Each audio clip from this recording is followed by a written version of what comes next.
Assalamualaikum warahmatullahi wabarakatuh. Waalaikumsalam. Selamat pagi anak-anak. Pagi, Bu. Apa kabarnya hari ini? Baik. Oke, alhamdulillah kalau begitu. Sebelum kita mulai, Ibu mau sedikit komentar nih. Ada yang belum piket ya? Kelasnya masih ada. Tuh, Dimas belum? Belum bikin saya ada Kemarin, Bu. Dimas dari kemarin, Bu. Saya kan jualan es mambo, Bu. Bohong. Kelasnya masih agak kotor dan kursinya belum rapi. Coba siapa yang jatuh piketnya hari ini? Saya. Aku. Nah, yuk nanti setelah pelajaran selesai kita bereskan bersama-sama ya. Oke, Bu. Karena uang belajar yang rapi itu mencerminkan sikap disiplin kita semua. Oke, Bu. Ya. Dimas, tolong bantu persiapkan ya. Siap, Bu. Bersiap. Berdoa. Selesai.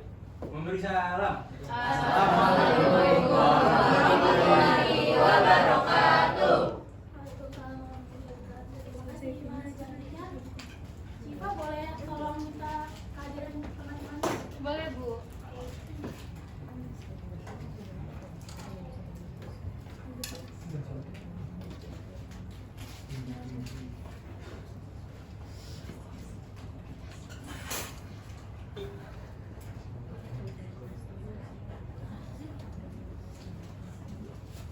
Oke, terima kasih Siva. Sebelum kita mulai, Ibu mau sedikit flashback nih ke materi sosiologi waktu kelas 10.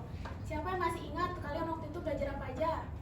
Aku ingat. Boleh, Maya? Jadi tuh pas kelas 10 yang itu kita belajar terkait konsep-konsep dasar sosiologi, Bu. Itu tuh ada pengertian, opsi kajian, ciri-ciri, sama banyak lagi sih, Bu. Betul, konsep sosiologi itu penting ya untuk pelajaran kita karena itu jadi dasar awal untuk kita mempelajari bagaimana hubungan sosial manusia.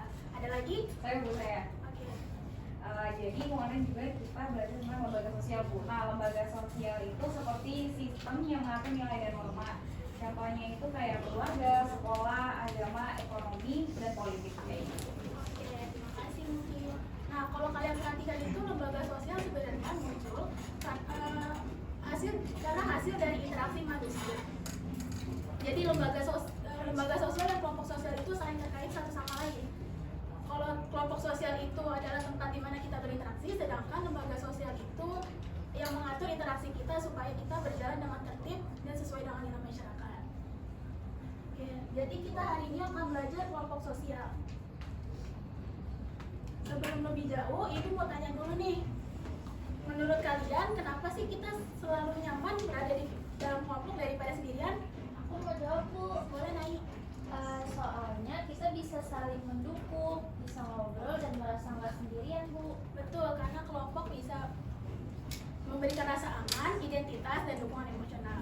Kalau sekelompok orang ngumpul di halte bis, itu bisa disebut sebagai kelompok sosial nggak? Kayaknya enggak deh, Bu. Soalnya mereka cuma kumpul di tempat yang sama tapi nggak punya tujuan bersama atau interaksi yang terus. Pak, jadi kelompok sosial itu bukan hanya sekumpulan orang, tapi ada hubungan sosial manusia dan tujuan bersama. Selanjutnya ada yang membantu Ibu membacakan pengertian? Aku boleh nyoba. Oke, menurut Sujono Sukanto, kelompok sosial adalah himpunan atau kesatuan manusia yang hidup bersama karena ada hubungan timbal balik, ada interaksi sosial yang terus-menerus, dan yang paling penting mereka memiliki kesadaran bahwa mereka bagian dari kelompok tersebut. Terima kasih Yola. Jadi di sini ada 3 ciri utama ya. Yang pertama interaksi, mereka pasti berhubungan secara sosial dan berkomunikasi. Lalu yang kedua itu mereka merasa bahwa mereka itu adalah bagian dari kelompok. Yang ketiga adalah tujuan bersama. Mereka pasti mempunyai arah dan kepentingan yang ingin dituju secara bersama-sama.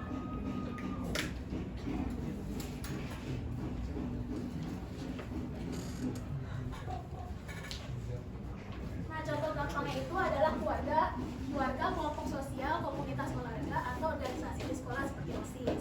Nah, di sana itu pasti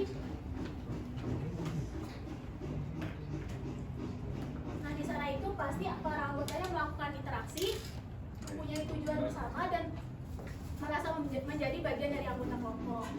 Nah, kelompok sosial inilah yang membentuk banyak aspek dalam diri kita, mulai dari cara berpikir, terus perilaku kita sehari-hari, atau nilai yang kita anut. Makanya belajar kelompok sosial itu penting banget untuk memahami hubungan dinamika masyarakat. Sekarang kita bahas gimana sih cara terbentuknya kelompok sosial.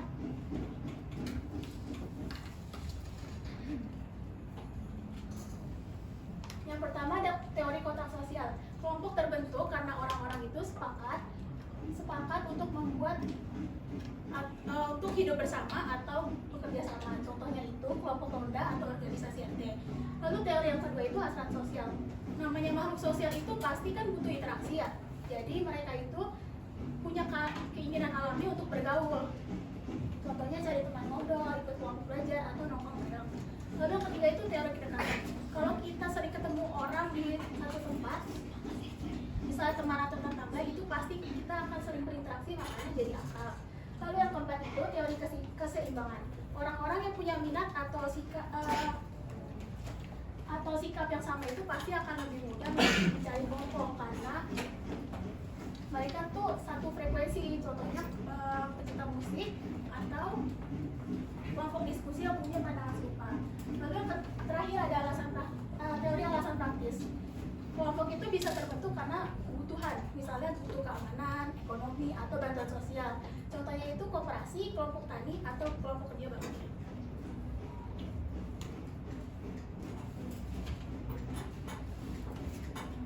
Nah, setelah kita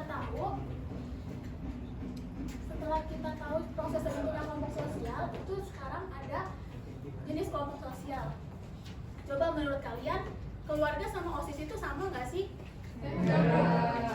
Beda Bu, beda banget. Soalnya kalau misalnya keluarga itu lebih dekat dan akrab, kalau OSIS itu lebih formal gitu Bu. Betul Maura, jadi itu tuh contoh dari kelompok sosial yang primer dan sekunder.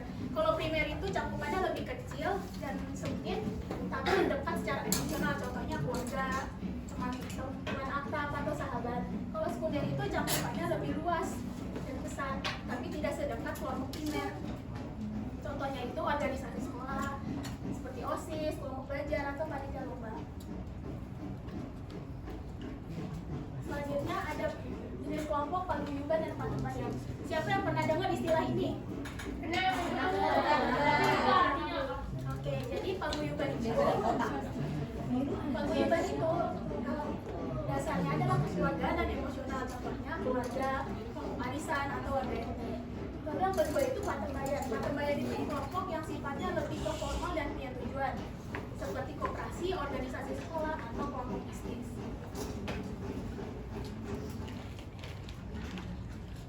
Oke. Kiris. Sekarang kita akan melihat fungsi lembaga sosial.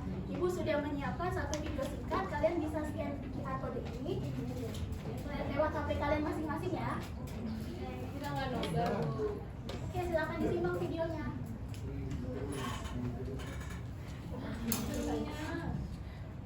Ibu ini film apa Bu? Film apa Bu? Lembaga sosial merupakan suatu sistem Gede banget ya Bu. Gede banget.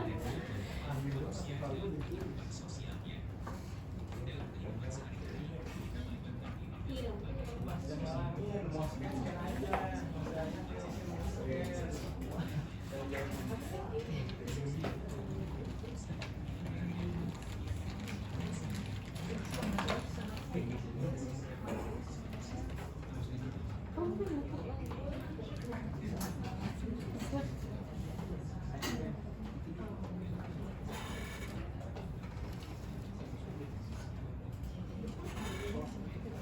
Gimana, udah semua nonton videonya kan? Sudah! Videonya singkat tapi penting ya. Kita bisa melihat bagaimana lembaga sosial itu berperan penting dalam kehidupan masyarakat. Oke, sekarang kita masuk ke tugas kelompok.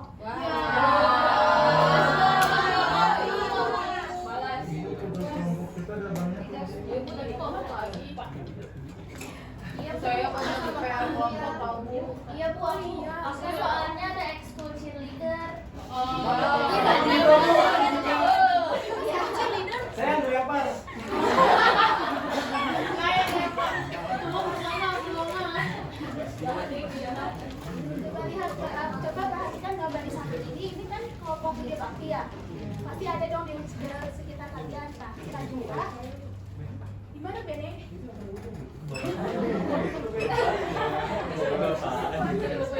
Kira-kira nih menurut kalian kegiatan ini masuknya ke materi apa saja yang sudah tadi kita pelajari? Nah, Ibu sudah menyiapkan 4 pertanyaan yang bisa kalian jawab secara diskusi kelompok ya. Oke. Masing-masing kelompok berisikan 3 sampai 5 orang. Ibu kasih waktu 5 menit cukup? Cukup. Oke, baik, selamat berdiskusi.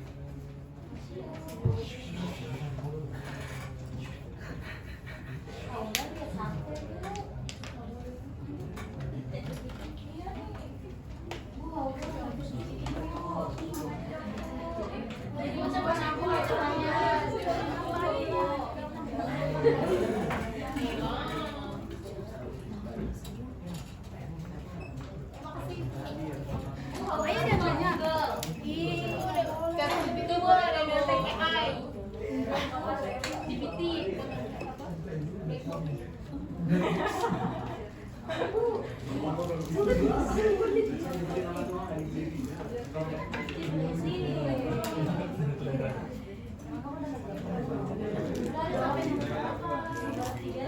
Satu lagi ibu, waktu lagi.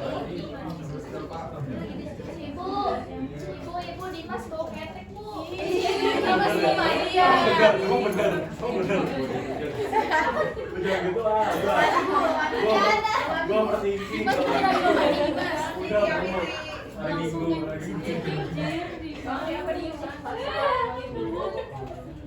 Dia pakai parfum sah.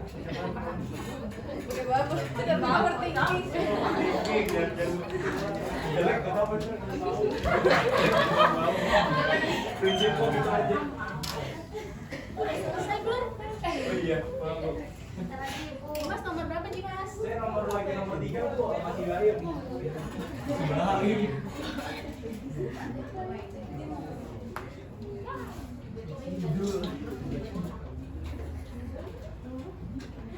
Oke, karena waktu diskusi sudah selesai.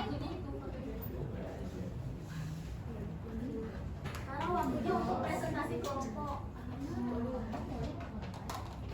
Silakan kelompok 1, siapa yang mau memaparkan hasil diskusinya? Kila. Saya bu. Boleh Akila.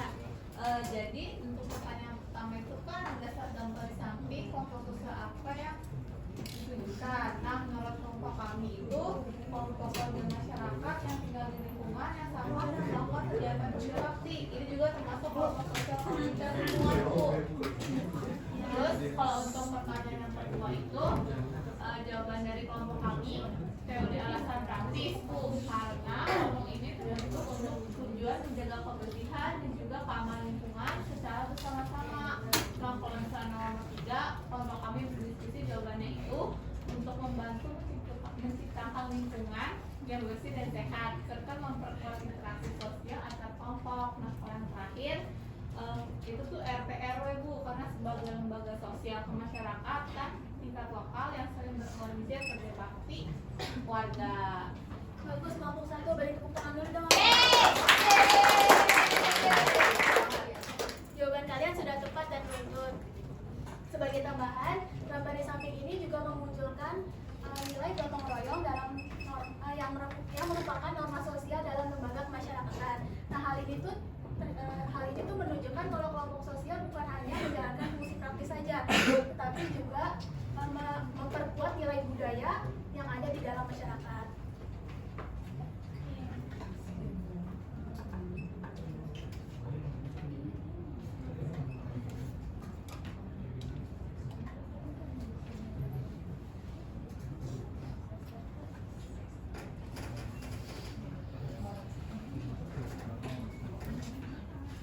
Baik anak-anak, sebelum kita mengakhiri pelajaran hari ini, Ibu mau sedikit refleksi. Ibu ingin dengan kalian apa sih kesimpulan yang bisa kalian ambil dari materi hari ini? Siapa yang bisa menjawab kesimpulan materi hari ini?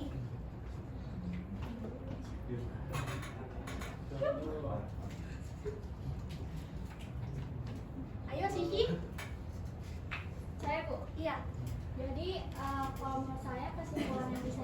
itu adalah kelompok sosial itu terbentuk karena adanya interaksi dan kesadaran antara anggota gitu Bu. Kayak misalnya ada keluarga atau kelompok belajar seperti yang sudah dijelaskan tadi. Oke, bagus Sisi. Jadi kelompok sosial itu bukan hanya sekedar kumpul biasa ya. Harus ada 3 ciri utama tadi seperti interaksi, kesadaran keanggotaan, dan tujuan bersama.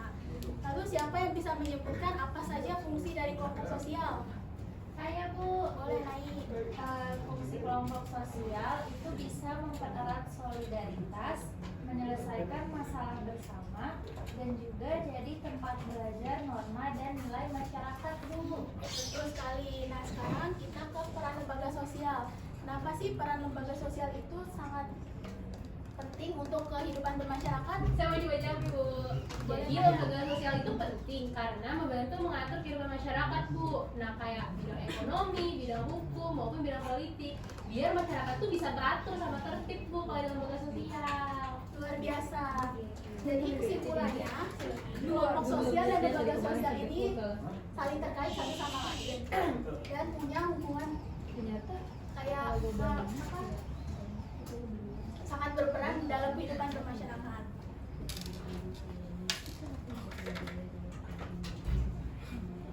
Nah, sebagai penutup,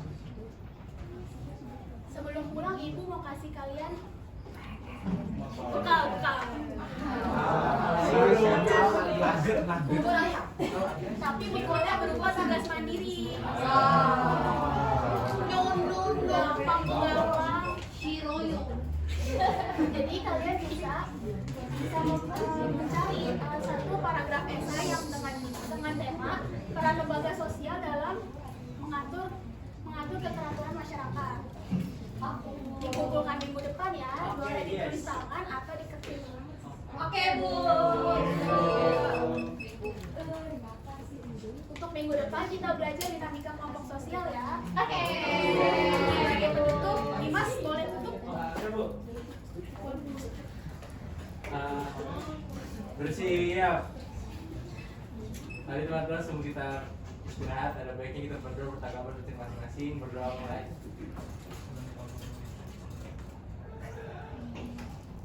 Sudah selesai. Memberi salam. Assalamualaikum warahmatullahi